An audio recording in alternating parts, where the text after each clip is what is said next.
Hello and welcome to UM News. I'm Tessa Nato. One UM athlete raced on the men's cross-country team for 3 years, but now she competes on the women's team. She told me how she deals with all the attention that's brought. June Eastwood was assigned male at birth, but in middle school, that changed. Eastwood is the first ever transgender to compete in Division I cross-country, and that brings a lot of criticism. I knew the media attention that it would bring, so I've sort of prepared myself the last year and a half for what I was referring to as the storm.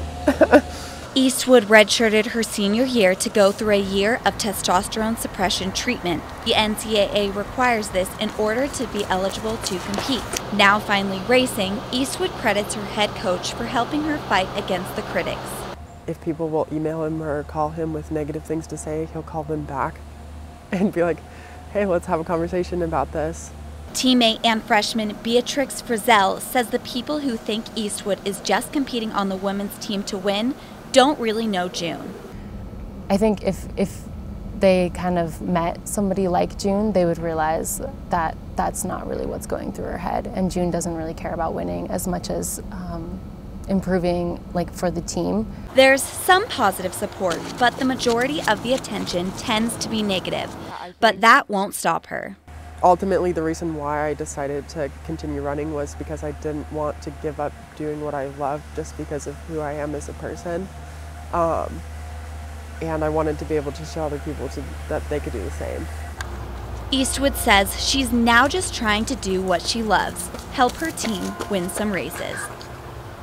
The women's team will race at home for the first time this season on October 4th.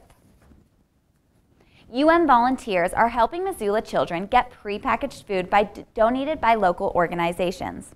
Hundreds of volunteers packaged 100,000 meals. The Missoula Food Bank receives the food and then distributes it for children in Missoula. The goal is to provide food over the weekend for kids who get breakfast and lunch at school. UM parent Ian Wilson volunteered because of his daughter. He says he is happy to help the community. Great. You know, it's really important to give back to your communities, and I'm so proud of our daughter for taking that initiative to get us involved. And we felt that in this community ever since we've been coming here and visiting and getting enrolled in the school. So I think it's just a really important thing to stay involved in the community and give back. UM plans to host another drive next year.